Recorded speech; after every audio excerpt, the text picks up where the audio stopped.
Alors, bienvenue à tous, merci d'être présents pour cette soirée sur le thème « Inspirer pour encourager ». On a le plaisir d'accueillir ce soir Paul Mess. C'est quelqu'un de très bien parce qu'il a fait de la physique et de la théologie.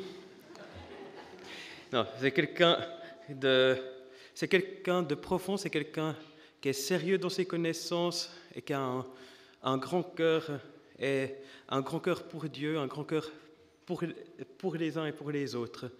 Et c'est une joie de l'accueillir. Et puis comme c'est lui qui a des choses à dire ce soir, je ne vais pas en dire plus et lui laisser la parole. Voilà qui fut court, Raymond. Merci beaucoup, Jean-René. Ça va comme ça? Ok. Je vous vois un petit peu dans l'ombre, mais l'essentiel, c'est évidemment que vous me voyez, même si j'aime bien le contact personnel avec chacun de vous. Donc, bienvenue à l'église de Colonie. Un honneur d'être sur Genève à nouveau. J'aime bien être sur Genève, j'aime Genève. Ça peut vous paraître bizarre pour un Vaudois qui habite Grandson d'aimer Genève. En fait, quand j'ai fini mes études de physique à l'EPFL, on m'a proposé 2 places de thèse là-bas. Et puis moi, c'était un peu difficile. J'ai demandé, non, j'avais envie d'aller sur Genève. Donc ils ont ouvert une place de thèse à Genève pour moi, à l'Uni. Donc j'ai fait beaucoup de voyages à l'époque pour venir sur Genève. Et puis l'Institut de physique théorique était dans les locaux de la radio-TV. Donc voilà, je prenais le train évidemment parce que la voiture et Genève, c'est un peu... voilà, ça va pas bien ensemble. Et alors j'ai beaucoup marché dans Genève à l'époque. Et ma première présentation comme celle-ci, pas sur ce thème, mais à l'extérieur de la paroisse d'Orbe où j'étais pasteur, c'était à Genève, sur le Cœur du Père, à Genève. Donc Genève, une ville de pionniers, une ville ouverte sur l'international. Colonie, une ville pionnière, enfin une église pionnière. Donc bienvenue aux pionniers, je suis honoré que vous soyez là. Vous et toute la richesse de vos relations, d'où vous venez, de vos familles, de vos appels, de vos vocations, de vos identités. Vous êtes chacun, chacune très précieux aux yeux du Père qui vous connaît bien. Moi pas, mais lui, oui. Alors, j'ai commencé par dire quelques mots, j'espère, positifs et un peu encourageants, vu que le thème, c'est « Inspirer pour encourager ». Et c'est vrai qu'on ne peut pas encourager ce que l'on n'aime pas. Et donc l'amour pour Genève ou pour cette communauté que je connais peu est nécessaire pour pouvoir parler de ce thème et éventuellement vous encourager. Alors quelques questions à vous, quand même. D'abord, est-ce que... Oula, je ne vois pas grand-chose là, mais ça ne fait rien. Est-ce que vous aimez être encouragé? Oui. Est-ce qu'il y a quelqu'un qui n'aime pas être encouragé parmi nous? Ça a l'air question un peu bête. Qui parmi vous aime encourager les autres? Soyons honnêtes, il n'y a pas de note à la fin. Et je ne vais pas me souvenir non plus. Ah, c'est mieux peut-être, oui. Merci.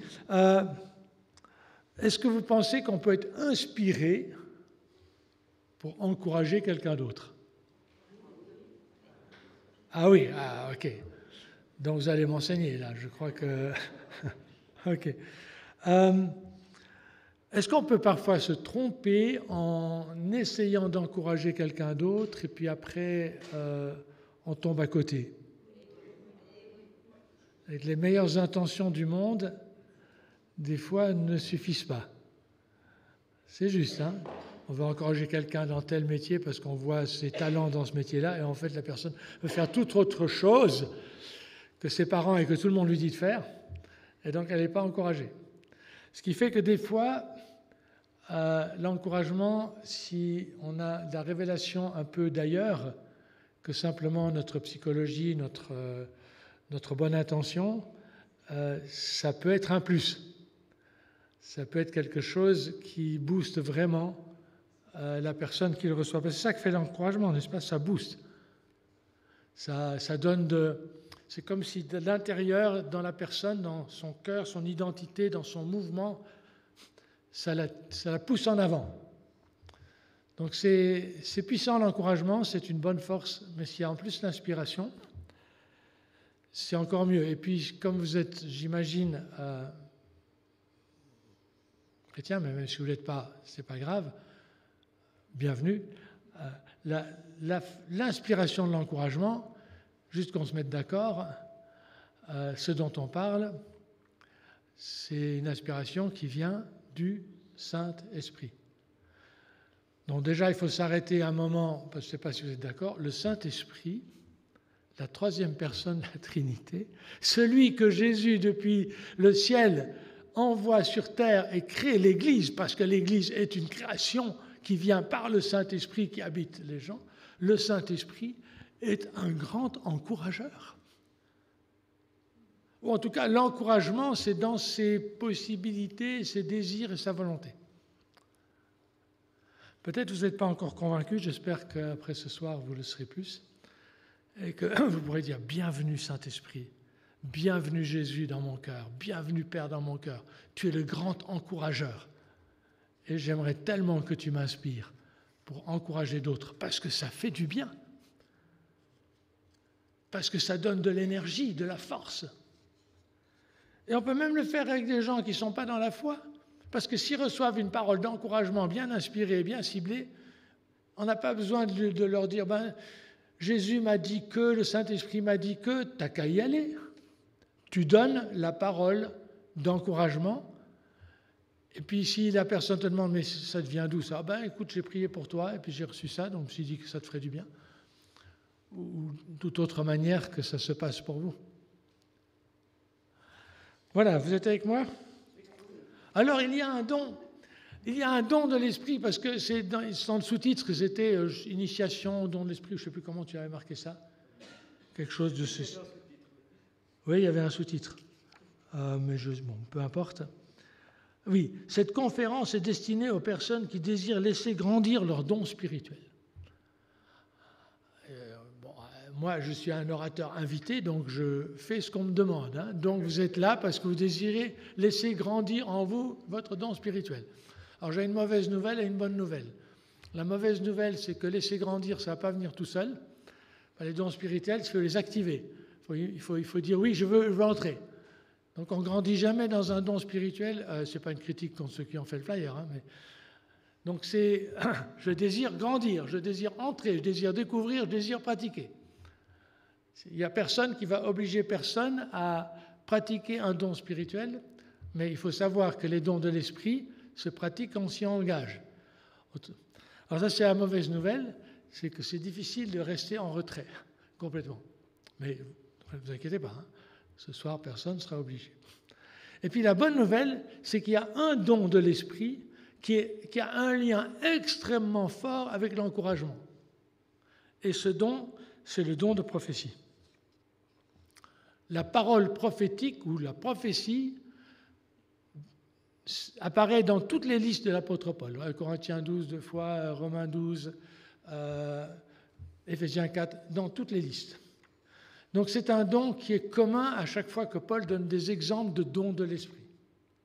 Et donc ce soir, je vais vous parler de la prophétie et vous montrer que c'est exactement une des formes et même l'essentiel sous laquelle le Saint-Esprit, le grand encourageur, encourage. Voilà, mon intro est à peu près finie, mais j'entre maintenant dans les slides, je pense que ça signifie la prophétie. Alors, la prophétie, quand les gens entendent ça, pour beaucoup, et peut-être pour ceux qui ont déjà une route chrétienne derrière eux, ça fait un peu « oups ». Même certains disent « oh là, j'aurais mieux fait de rester à la maison ». « Oh là, non ». Pourquoi ? Parce qu'il y a des fois des images et des expériences négatives associées à cela. En tout cas, moi j'en ai eu beaucoup dans ma vie, genre des des huluberlus qui font des prédictions sur l'avenir avec des alignements de planètes, avec la date du retour de Jésus et des machins comme ça. Non, ce n'est pas cela dont je parle ce soir. Des gens qui prophétisent, oui, tu dois quitter ta femme, ou c'est celle-là, ta femme, qui prophétise le mariage. J'en ai vu aussi depuis le début de ma vie chrétienne, et j'ai déjà quelques dizaines d'années derrière. Non, ce n'est pas de cela dont je parle. Ce n'est pas l'essence de la prophétie. Des gens qui savent mieux que les autres, qui parlent, le Seigneur te dit que, etc., du haut de la chair avec beaucoup d'orgueil. Non, la prophétie va avec l'humilité, pas du tout avec l'orgueil. L'utilisation de paroles pour manipuler, pour faire du chantage, des interprétations politiques. Alors on en a eu il n'y a pas si longtemps que peut-être certains ont vu, qui sont pour moi très choquantes, peut-être pas pour vous, mais sur des élections de président tel et tel, prophétiser des hommes de Dieu alors que ce n'en sont pas. Donc ce n'est pas de ça dont je vais parler du tout. Et moi, ces oups-là, je les ai aussi dans mon cœur. Donc rassurez-vous, non à l'expérience négative, non à l'expérience qui détruit, qui fait n'importe quoi. Oui, au cœur du don prophétique tel que Dieu l'a imaginé en le donnant aux hommes par le Saint-Esprit. Parce que les dons que Dieu fait, s'ils ne sont pas bons, c'est qu'ils ne viennent pas de lui. Parce qu'on a un Dieu bon et un Seigneur Jésus qui est bon. Et donc, il faut se convaincre déjà, que les dons qu'il fait sont bons. Et que les manifestations mauvaises de quelque don que ce soit, qui produisent un mauvais fruit, sont des manifestations mauvaises ou des utilisations mauvaises d'un don. Voilà, ça c'est la parole un peu sévère, non pas contre vous, mais contre des choses où je n'aimerais pas vous entraîner et j'aimerais vous avoir avec moi.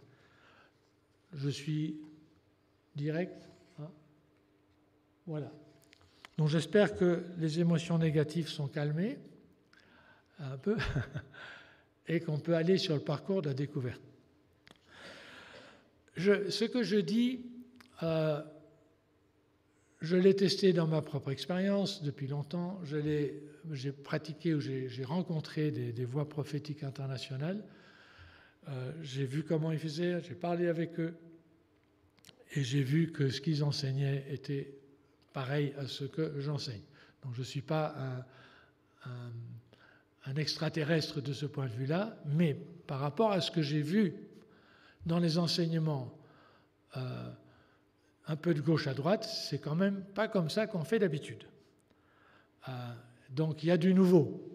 Il y a une nouvelle approche qui peut-être ne vous est pas connue, mais qui n'est pas que la mienne.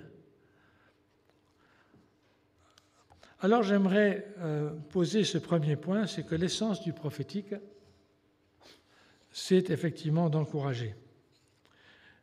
Et pour cela, je prends un verset, je vais prendre beaucoup 1 Corinthiens 14, qui décrit les dons et beaucoup la prophétie dans le cadre de la communauté rassemblée. Donc, un peu comme vous là. Donc ce n'est pas des dons privés à la maison, etc. Celui qui prophétise, dit Paul, au contraire, parle aux hommes, il les construit, les encourage et les console. Et c'est ma traduction, mais la vieille traduction, au lieu de construire, on met édifier, au lieu d'encourager, on met exhorter, mais voilà. Et puis consoler, je crois que ça reste. Je parlerai de la construction dans un moment, et pour ne pas vous égarer, consolation et encouragement, c'est deux mots en grec qui sont extrêmement proches et qu'on peut même des fois traduire l'un pour l'autre. Donc je vais tout mettre dans l'encouragement, mais les paroles qui encouragent, des fois, sont les paroles qui consolent. Donc on va parler vraiment de l'encouragement. Les amis prophètes que j'ai rencontrés disaient vraiment l'essence du prophétique, c'est d'encourager, c'est des paroles d'encouragement. Ce que je mets sous ces mots quand même, pour qu'on les retienne, construire, encourager et consoler, c'est que c'est des mots, il y a un « C » dedans. La construction, la consolation et l'encouragement. C'est comme Christ. Et j'aime bien ça parce que ça rappelle que le don de l'esprit qui consiste à donner une parole à quelqu'un d'autre inspiré, c'est ça le prophétique. Le Saint-Esprit m'a inspiré, m'a suggéré, m'a donné, au travers d'une image, au travers d'une impression, au travers d'un rêve, au travers de la Bible, m'a donné une parole à dire à quelqu'un d'autre. Donc c'est très simple. Hein. Donc on n'est pas du tout dans l'Ancien Testament. C'est la prophétie du Nouveau Testament, c'est ça. Donc moi je vais déjà dire que probablement beaucoup d'entre vous, vous prophétisez sans le savoir. À moins que vous n'ayez jamais donné une parole un peu inspirée à quelqu'un d'autre. Donc il s'agit ici d'être encouragé à le développer, à grandir dedans, à mieux comprendre son utilité, la façon dont elle est donnée, et à s'ouvrir à l'inspiration de celui qui la donne. Donc 3C comme Christ. Donc c'est le contraire de la destruction, de la douleur ou du découragement. 3D qui vient plutôt du diable, de l'esprit contraire. Et c'est important de savoir donc les paroles qui découragent, qui rajoutent à la douleur, qui détruisent, qui divisent, c'est D. La parole prophétique, c'est C. Paul est extrêmement clair là-dessus, il est clair dans l'ensemble des épîtres où le mot encouragement est très fréquent. Je ne vous mets pas trop de références, il y en aura encore qui viennent. Ce qui fait qu'il y a vraiment une nouvelle époque dans le prophétique, comme une transition que j'ai vue depuis ces 10 ans comme ça.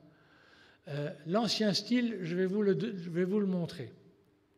L'ancien style, la prophétie dans les églises qui pratiquaient ce don, c'était le Seigneur, la personne a senti quelque chose dans l'esprit que tel et tel avait un gros problème. Elle n'est pas au courant, mais elle le sent. Donc, elle décrit le problème à l'autre personne. Donc, par exemple, elle dit, j'imagine, le Seigneur me montre que tu es vraiment en profonde dépression, que tu es toujours en train de descendre, que c'est extrêmement noir, que tu as même des pensées de suicide. Et, voilà. Et donc décrit la descente dans l'enfer et dans la non-vie de la personne qui souffre de la dépression. Et après, ayant fait ça, elle essaye de prophétiser. Oui, mais Jésus va te remonter, il va t'aider, il sera là avec toi, etc. Donc, il y a une partie où on fait ça dans nos prières des fois, la même chose. Hein. Seigneur, tu sais que, et puis on décrit la longueur de la situation négative. Alors que Jésus, il sait déjà très bien. On n'a pas besoin d'informer. Hein. Donc ça, la prophétie faisait aussi comme ça. Et la personne qui sait très bien qu'elle est dépressive, elle recevait la description de sa descente, et puis ça la... je vois que tu luttes, je vois que c'est lourd, je vois que c'est difficile. C'est super dur pour toi, et tu souffres, et tu souffres, et tu souffres, et tu souffres. La personne, elle s'écrase encore plus. Et puis après, la parole qui suit, c'est « Mais le Seigneur te relève ». Donc, tu es descendu par la parole, hein, et après, tu remontes à l'état où tu étais au début, mais le gain, il est quasiment nul. La manière dont la parole prophétique, pour qu'elle encourage, vient, c'est le Seigneur peut te montrer, pas toujours, mais une difficulté ou un défi, et au lieu de décrire tout le défi, tu dis ce que Dieu dit à la personne pour l'encourager face à ce défi. Du genre, le Seigneur est toujours avec toi, jamais il ne t'abandonnera. Jamais dans tes difficultés, il te laissera. Tu peux lui adresser la parole, tu peux recevoir aujourd'hui son soutien, sa parole, tu peux entendre sa voix, enfin des choses comme ça. Le Seigneur vient, il est le grand consolateur, il te console. Donc c'est des déclarations positives qui viennent encourager la personne face à ce qu'elle vit, s'il y a un problème derrière. C'est la même chose pour la prière. Tu n'as pas besoin de faire tout le... Parce que quand tu pries en groupe et que Monsieur X ou Madame Y commence dans sa prière à décrire, oui, tu vois, Seigneur, le cancer, et puis la chimio, c'est la 3e, et tu vois, c'est chaque fois une mort. La foi de ceux qui écoutent, c'est déjà assez difficile. Hein. Donc il vaut mieux dire, Seigneur Jésus, nous t'apportons Monsieur Z, montre-nous comment prier, donne-nous une direction. Puis on écoute un moment et puis on prie positif. Parce que sinon, le cœur n'est pas dans la foi, mais descend avec le problème. On peut aussi parler avant, hein. Si on a un partage, je dis voilà le problème, on parle ensemble, je dis ok, voilà, c'est une montagne, et puis on va se mettre à prier. Donc l'ancienne manière, c'est d'expliquer à Dieu ou à l'autre toute la grandeur du négatif. Et ça n'amène pas beaucoup d'encouragement. Tu descends, et puis tu remontes. Le gain, il est très très petit. Je vais donc vous enseigner la façon d'aujourd'hui que je pratique, que j'enseigne et que je découvre chez tous mes amis qui pratiquent ce don. Donc je ne suis pas tout seul. Voilà, je ne vous ai pas trop bousculé, ça va? Ok. Peut-être vous avez peu d'expérience, je ne sais pas, je ne peux pas savoir. Ensuite, alors, je vais prendre un exemple avec vous parce qu'il est extrêmement parlant. Et en plus, comme il a lieu pas loin de chez vous, puisque vous êtes quand même dans la région de Genève, hein, il y a donc une course qui s'appelle l'Escalade que j'ai courue le 2 décembre pour la première fois de ma vie. C'est des années que j'avais envie de la courir. Alors, vous n'êtes pas là pour ça, hein, mais les courses populaires, il y a une illustration pour l'encouragement que je trouve extraordinaire et qui m'a frappé quand j'ai commencé à courir à l'âge de 58 ans et que j'ai fait quelques courses comme les 20 km de Lausanne ou bien Mort-à-Fribourg, pour donner deux exemples sur lesquels je reviendrai.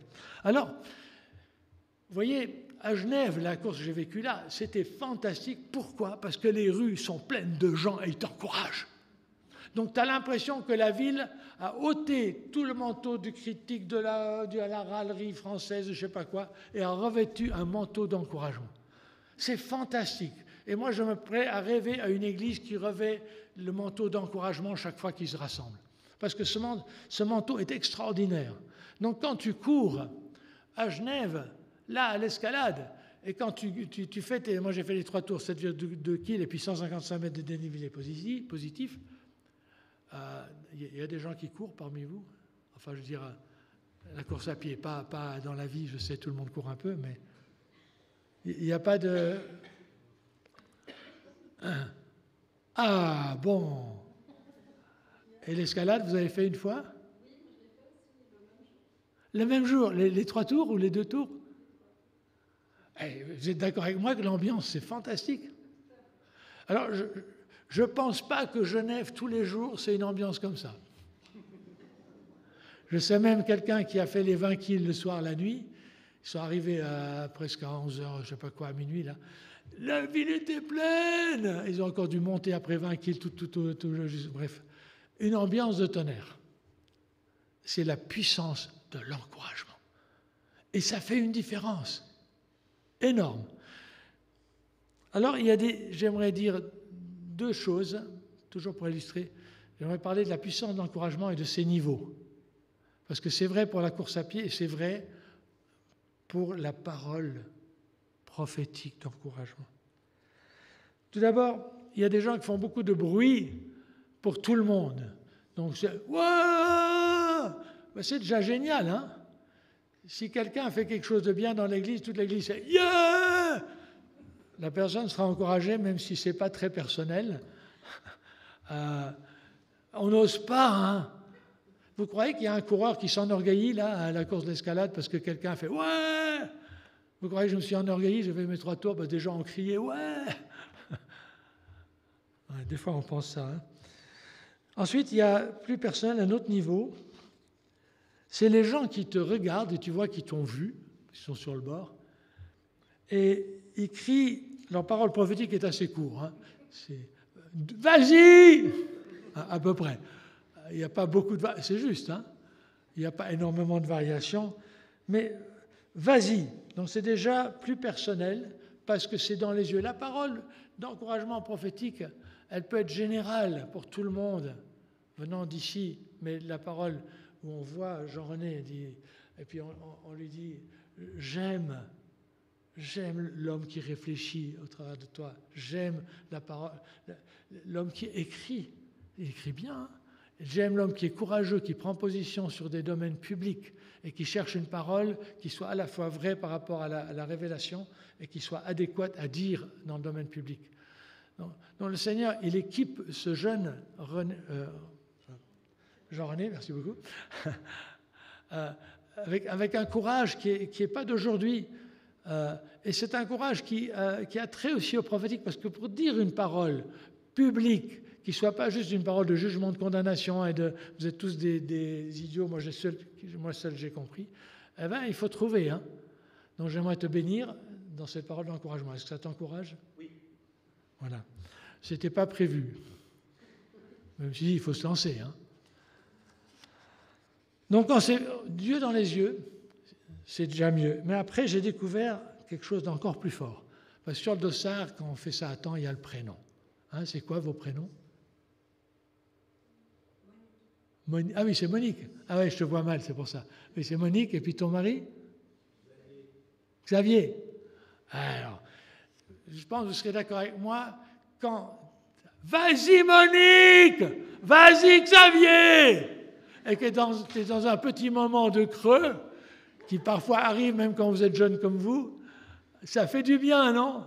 Alors moi, je n'ai jamais eu dans une course à pied autant de vas-y Paul qu'à Genève. Hein. Non, mais les gens de partout, vas-y. Je pense qu'ils voyaient mes cheveux blancs et gris, ils voyaient, enfin, je ne sais pas ce qu'ils voyaient, ils voyaient peut-être que je soufflais un peu, que je n'allais pas super vite. Vas-y, Paul, ça, de partout. La première course que j'ai faite, c'est 20 km de Lausanne. Et j'ai vu, c'était une montée, j'ai entendu les vas-y, Paul, et j'avais l'impression qu'il y avait une énergie supplémentaire qui me venait de je ne sais pas d'où, et je courais plus vite. Hein. Je courais plus vite. La puissance de l'encouragement le long de la piste fait qu'on court plus vite.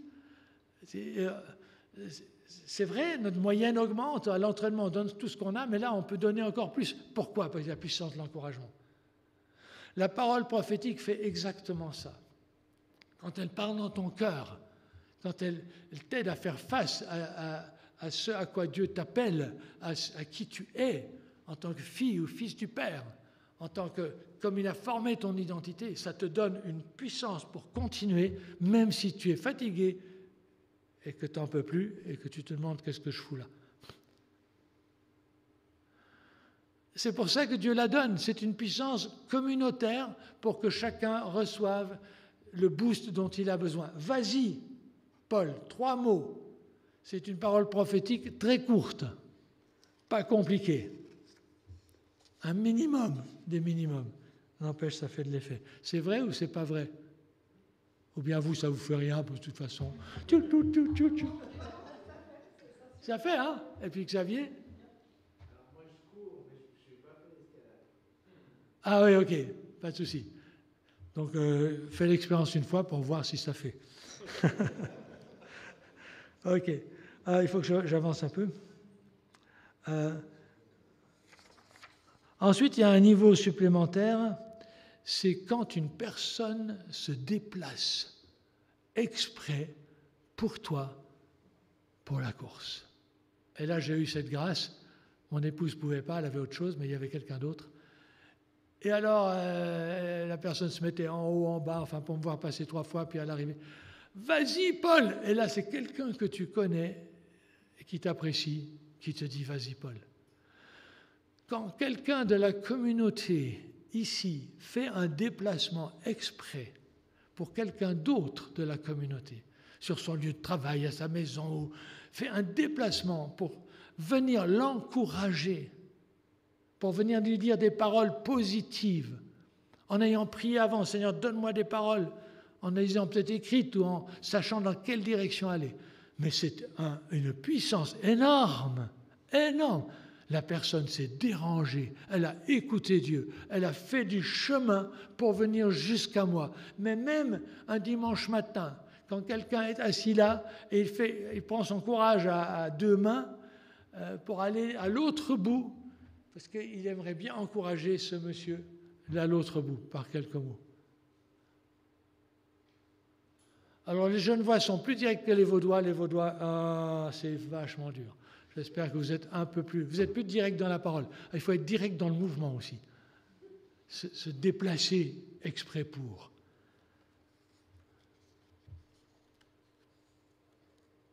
Dans la même famille, dans l'Église.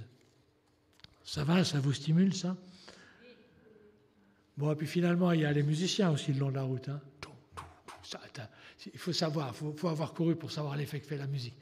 C'est comme la louange. Ça te donne la force. Moi, je loue Dieu quand j'entends la musique. Mon cœur est porté. Bon, j'arrête là-dessus. Et maintenant, je vais parler de comment ça pourrait être autrement. Parce que souvent, j'ai vu que dans l'Église, c'était un peu autrement. Dans la communauté civile aussi. Hein. C'est exceptionnel, un jour comme ça. Une culture d'encouragement. Les jeunes, les vieux, les barbus, les pas barbus, les tatoués, les pas tatoués, les gros, les minces. Tout le monde est encouragé. Fantastique. Pas de jugement, pas de honte, pas de peur. Allez, vas-y Paul, vas-y Xavier, enfin non pas Xavier, vas-y Monique. Pas de comparaison. Voilà, lui il fait 1 heure, lui il fait 55 minutes, lui il fait 40, il fait 33, ou je ne sais plus combien le maximum, enfin le plus court.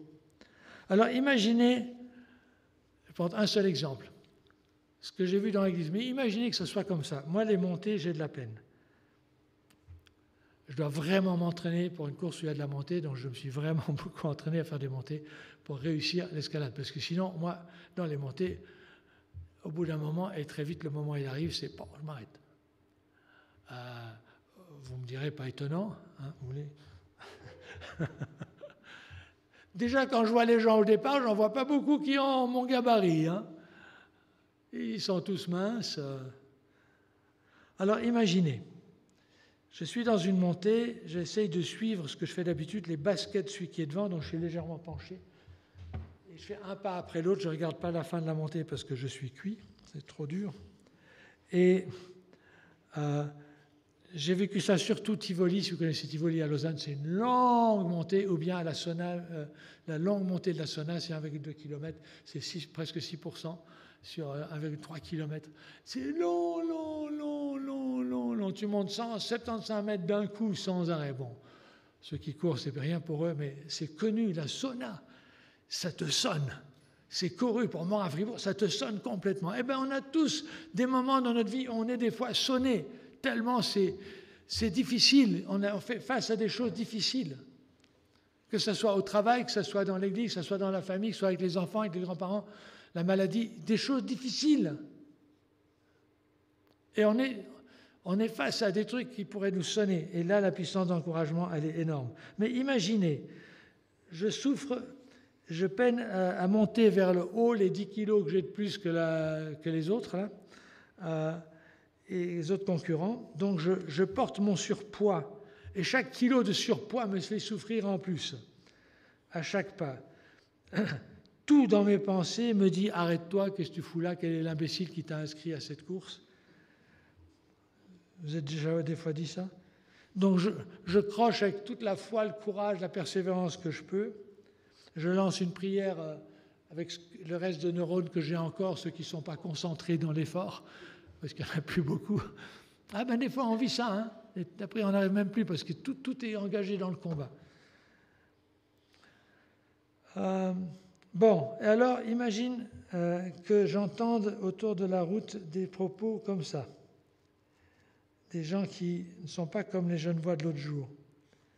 Mais ils disent, ils me voient, je suis tout rouge. Hein. Ouais, c'est normal qu'il est tout rouge.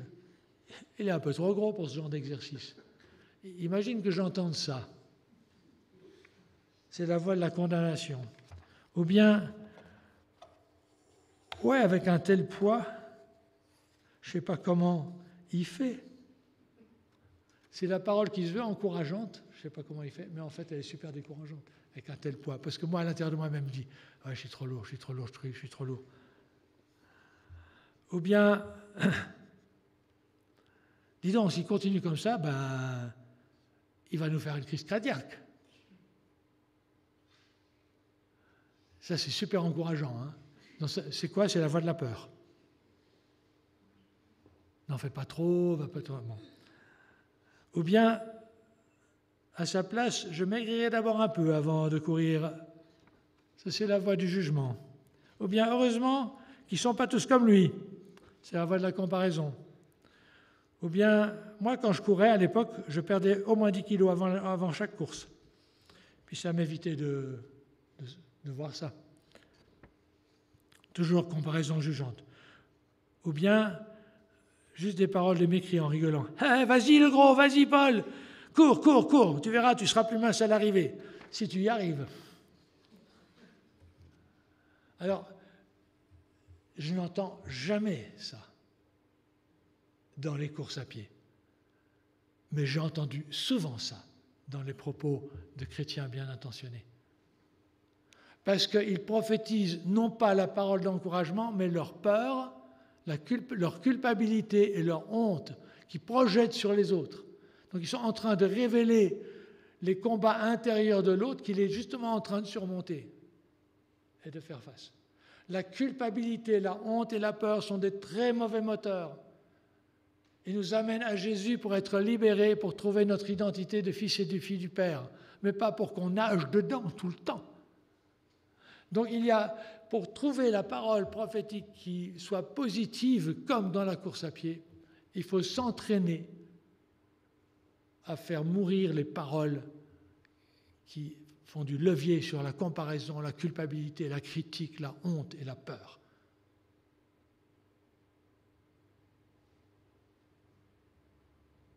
Je suis un peu sévère là-dessus, mais je pourrais donner beaucoup d'exemples. Ça, c'est le combat pour que nos paroles portent du fruit. Je n'ai pas vu à ce jour beaucoup de paroles qui culpabilisent, comparent, critiquent, qui portent beaucoup de fruits. À part plus de culpabilité, plus de morbidité, de mort et de...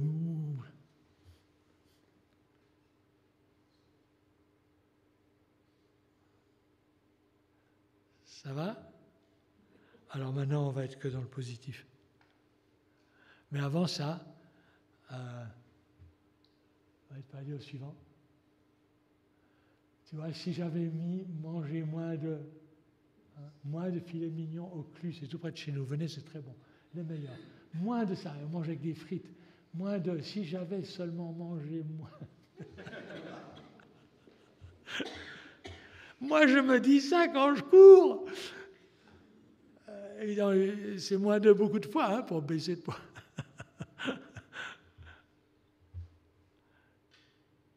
Et si d'autres me le disent, à ce moment-là, je m'arrête.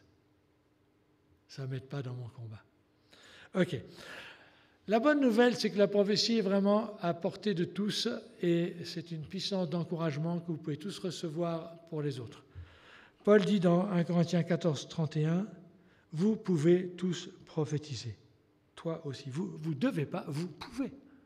Le don de la parole d'encouragement, de la prophétie, de la parole inspirée par l'Esprit pour l'autre, qui soit encourageante, donc la prophétie. C'est ça que ça veut dire. Tout le monde peut la recevoir. Il n'y a pas besoin d'un titre, d'un diplôme, de je ne sais pas quelle formation spécifique. Ça peut aider une formation, mais tout le monde peut la recevoir. Personne n'est obligé de rester assis et dire « Oh non, c'est pas pour moi. » Moi, j'ai cru ça longtemps parce que j'avais une fausse idée de la prophétie. Et puis je disais, Seigneur, je ne suis pas jaloux, je suis déjà content de ne pas être jaloux, les autres prophétisent, moi, ce n'est pas un don que j'ai. Jusqu'au jour, il y a pas mal d'années, où dans ma prière personnelle, je redisais des trucs comme ça à Jésus, en essayant de ne pas être jaloux et envieux. C'est bien. Et puis le Seigneur me dit, qui t'a dit que tu ne pouvais pas prophétiser? Et du coup, la réponse était évidente, ouais, c'est moi. Et quand Jésus pose une question comme ça, qui t'a dit? Oui, c'est toi. Moi, je ne t'ai pas dit ça. Moi, je ne t'ai jamais dit ça. Tu regardes les dons chez les autres, mais si tu veux, tu peux. Et, ok, Seigneur, je te demande pardon, je veux bien apprendre. Et c'est ça qui m'a mis en route. Donc, si jamais... Ensuite, Paul est extrêmement clair. Si jamais ça n'est pas encore arrivé chez toi, on peut aspirer. 1 Corinthiens 14:1, aspirer au don de l'Esprit, surtout de prophétiser. Ainsi, mes frères et sœurs, désirez prophétiser. Désirer, aspirer. Et donc tu peux aspirer. Pourquoi on aspire à ça? Ça fait tellement de bien aux autres. C'est très puissant. Je continue. J'avance bien. J'espère que c'est OK pour vous, le timing. Donc on peut te faire sur une petite application pratique après. tranquille. Hein. Elle est prévue sympa. Alors Paul parle d'un mot qui est très important, c'est que la prophétie, elle construit. Celui qui prophétise construit l'Église. Oh! Celui qui prophétise construit l'Église. Tu as une Église qui soit en bonne santé, qui grandisse, circule un peu avec ce don-là, encourage. Demande à Jésus de t'inspirer pour encourager quelqu'un d'autre quand tu viens au culte. Ou autrement, comme tu penses. Construis l'Église. Le langage dans 1 Corinthiens 14, qui est donc ce grand texte sur la pratique des dons en langue et du don prophétique dans l'Église, en mettant en ordre ce don pour que ce soit pas n'importe quoi. Le mot le plus fréquent, c'est construire ou construction. 7 fois exactement, avec 3 domaines. Une fois la construction de soi et 3 fois la construction de l'autre et 3 fois la construction de l'Église. Dans une prédication qui est inspirée de l'Esprit contient des paroles d'encouragement. Et l'encouragement, ce n'est pas seulement fais ceci, fais cela, fais plus, fais encore plus. C'est quelque chose qui te rejoint dans le cœur, dans l'intérieur. C'est une parole qui touche ton cœur, qui motive ton cœur et ton corps quand tu cours. Mais bon. La construction, c'est le mot qui domine ce chapitre. Pour construire, tout ce que tu fais à l'égard de l'autre, c'est pour que l'ensemble se construise ou que l'autre se construise. Il n'y a que le parler en langue où on se construit soi-même. C'est un don magnifique, mais ce n'est pas le thème de ce soir. Alors, j'arrive vers les derniers bouts. Hein. Il m'est très à cœur de poser la question, ok, inspirer pour encourager, mais au fond, quel serait le moteur le plus puissant dans mon cœur pour faire ce genre de choses? Pour que je dise, ok, je veux aspirer, je veux apprendre, je veux grandir. Eh bien, Paul est très clair dans ses chapitres de 1 Corinthiens 12, 13, 14, dans 1 Corinthiens 14, 3, 14, 1, poursuivez l'amour. Donc il commence 1,14 par le rappel de tout 1 Corinthiens 13, qui est le grand chapitre sur l'amour. Tous ceux qui sont mariés savent que c'est le chapitre sur l'amour. Hein? Enfin, bon, même les non-chrétiens, tu dis 1 Corinthiens 15, ah ouais, c'est l'amour. Et désirer surtout prophétiser. Donc il vient de parler de l'amour avec 15 qualificatifs de l'amour. Et puis après, il dit aspirer, mais surtout de prophétiser. Donc la puissance de l'encouragement vient d'un cœur qui aime. C'est parce qu'on aime et parce que Dieu nous aime qu'on veut encourager. Il y a dans le chapitre 15 des qualificatifs de l'amour, je vous en donne juste les premiers, merci beaucoup. L'amour est patient, il est plein de bonté, l'amour n'est pas envieux, l'amour ne se vante pas, l'amour ne s'enfle pas d'orgueil. Je ne les ai pas tous marqués, mais je dis encore ceci, il ne cherche pas son intérêt, il ne s'irrite pas, il ne soupçonne pas le mal, il ne se réjouit pas de l'injustice, il se réjouit de la vérité, il pardonne tout, il croit tout, il espère tout, il supporte tout. Ouh! Il croit tout, il espère tout, il supporte tout. Ah ben ça, c'est un amour fort. Hein? Ben, la parole d'encouragement prophétique inspirée vient d'un type d'amour comme celui-là. Et vous allez me dire tout de suite, oui, moi je ne l'ai pas, mais je suis d'accord avec vous, moi non plus. Mais ça, c'est l'amour de Dieu. Il est comme ça. 1 Corinthiens 13, comme disent tous les exégètes, décrit l'amour du Père et du Fils et de l'Esprit. Autrement dit, le don d'encouragement est enraciné dans un mouvement d'amour qui vient aussi du ciel. Le fruit de l'Esprit, c'est, Galates 5, 22, l'amour, la joie, l'amour, et puis tous les descriptifs, l'amour. Le fruit de l'Esprit, donc l'Esprit Saint est amour, et l'Esprit Saint est puissance d'encouragement prophétique. Ça, on ne le dit pas souvent. Et c'est super important. c'est le Père qui désire encourager chacun de ses enfants en distribuant à qui il veut des paroles d'encouragement. Et il en a pour chacun. J'ai fait un petit dessin, il est là. C'est les 3 derniers mots d'A Corinthiens 13. C'est la source de la parole d'encouragement. Quand le cœur est orienté par l'amour, même si la parole est un peu à côté, la personne va recevoir l'amour.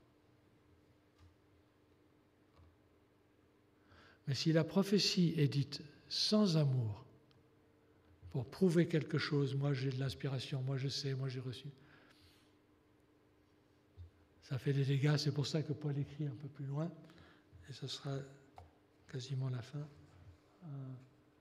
Si j'ai le don de prophétie, mais je n'ai pas l'amour, je ne suis rien. Alors il y a beaucoup de gens qui disent, oui, ben bon, moi j'ai l'amour, je n'ai pas besoin de la prophétie. Eh bien non, si tu as l'amour, tu vas chercher à encourager. Ça ne marche pas comme ça. Chaque être humain a besoin immensément de l'encouragement.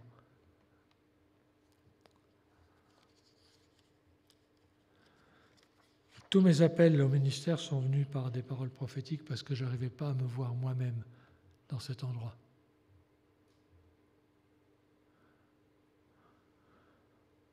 Et Dieu a utilisé des mots qui parlaient à mon cœur. Parce qu'on m'a dit, les gens disaient, ouais, c'est pasteur ton appel. Mais moi, pasteur, j'avais les images de quelqu'un qui montait en chair. Et dans l'église réformée à l'époque, tout le monde était en robe noire, puis il y avait 2 glis blancs là qui pendaient. Il y avait des glis blancs, c'était les tables de la loi. Puis tu avais le pasteur qui montait en chair. Chers frères et sœurs, en ce 3e dimanche de l'Avent, nous allons donc parler de la visitation de l'ange à Marie avec un ton.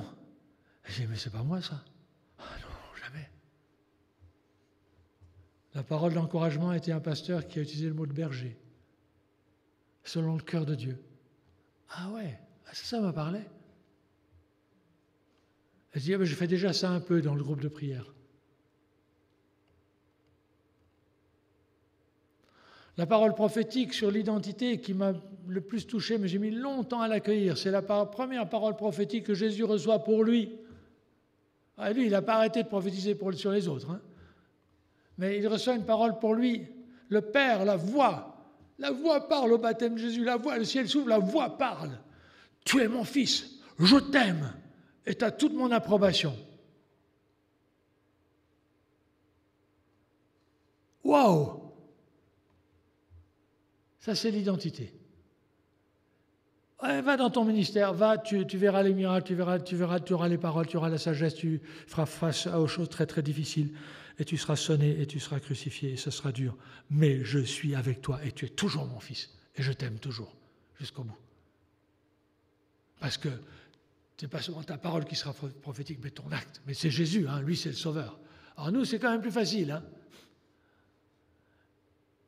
Mais c'est les paroles sur l'identité.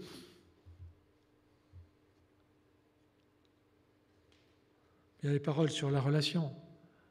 Le Seigneur t'aime, il t'attend. Il ne vient pas te faire des reproches. Tu les sais, les reproches. Si tu as des reproches, tu vas à la croix, tu demandes pardon et tu reçois le pardon. Mais il attend l'intimité, il attend le cœur à cœur. Il t'attend, il t'aime. Il t'aime. C'est une histoire d'amour. Donc, on a besoin de paroles d'encouragement comme ça. Tu n'es pas abandonné, tu n'es pas tout seul. Tu n'as pas tout raté. Tu as peut-être raté ce truc-là, mais tu n'as pas tout raté. Tu n'es pas un échec, tu n'es pas un nul. Combien de jeunes ont besoin d'entendre ça, mesdames et messieurs qui sont plus âgés que certains de nos jeunes? Combien de jeunes crient après des paroles d'encouragement, un regard de Dieu sur eux, un regard positif. Alors je ne dis pas, on a parlé avec Vincent de certains jeunes qu'il aime, hein, mais ce n'est pas tout facile toujours, on est d'accord, surtout quand ils sont en équipe. Donc chacun a son combat et doit trouver son chemin. Ok, je vais terminer. Ça, c'est le négatif, qui ne sorte de votre bouche aucune parole malsaine, pourrie, dit le grec, mais s'il y a lieu quelque chose de bon qui serve à la construction de l'autre selon ses besoins et qui communique une grâce à ceux qui l'entendent. Et puis je crois qu'il y a encore une dernière. Non, on va être par l'activation. Voilà. Alors, Église de Colonie et amis de l'Église, j'ai fini ma conférence et ce sera à vous pour un petit temps pratique, tout simple. Je vous encouragerai à tous le faire. Si quelqu'un est vraiment mal à l'aise, ben, peut-être qu'il peut être dans le groupe et juste recevoir pour lui. Évidemment, s'il n'y a que des gens qui veulent recevoir dans le même groupe, on va avoir un problème parce qu'il s'agit de dire, OK, on se met un groupe et puis une personne, donc dans un groupe de 3, je ne sais pas, vous 3 par exemple, et une personne dit, OK, ayez des paroles pour moi. Alors je propose de le faire sous une forme qui est peut-être simple pour vous, qui est assez biblique, c'est de demander à Dieu un verset biblique pour la personne. Vous ne pouvez pas trop vous tromper, hein. Enfin, à moins que vous receviez le fou dit que Dieu n'existe pas et que vous donniez ça à la parole. Ça c'est peut-être pas... Ou bien Judas sorti, il se pendit. Donc, choisissez dans l'esprit d'encouragement. Donc, vous demandez à Dieu, pour une personne dans un groupe de 3, un verset biblique, chacun, un verset biblique, puis après, vous méditez ce verset et vous essayez de parler dans la vie de l'autre des paroles positives. Ça ne fait rien si ce n'est pas tout inspiré, allez-y avec ce que votre cœur parle. Osez un tout petit peu. Vous ne pouvez pas avoir une parole, vous dites « Ouais, ça, j'aurais jamais pu dire, c'est complètement... » Vous ne pouvez pas. Quand on commence modestement. Si vous mettez la barre trop haut, vous n'allez rien dire. Et ceux qui ont l'habitude, ben allez-y, hein, soyez riches. Vous êtes OK de faire l'exercice? Essayez, hein, vous risquez. C'est des paroles d'encouragement et vous demandez au Saint-Esprit de vous inspirer. Alors ce que je vais faire, c'est demander au Saint-Esprit pour nous tous de nous inspirer. Ensuite, vous allez vous mettre par groupe de 3, on peut bouger les chaises, etc. Vous décidez qui sera la première personne pour laquelle vous écoutez. Ensuite, vous écoutez, demandez à Dieu un verset, sortez vos Bibles, smartphone ou autre. Si vous n'avez pas un verset, alors au moins dites une parole d'encouragement. Et puis vous y allez, d'accord? Si vous connaissez la personne, demandez quelque chose de frais. Si vous ne la connaissez pas, osez. Est-ce que mes consignes au moins sont claires? It seems like. Alors je veux prier pour vous. Seigneur, j'aime beaucoup moi franchement, j'aime beaucoup cette perspective que tu nous donnes sur la parole d'encouragement et la prophétie. Je crois que c'est vraiment l'essence de ce que tu as mis dans le cœur de l'apôtre Paul et des églises par le don du Saint-Esprit.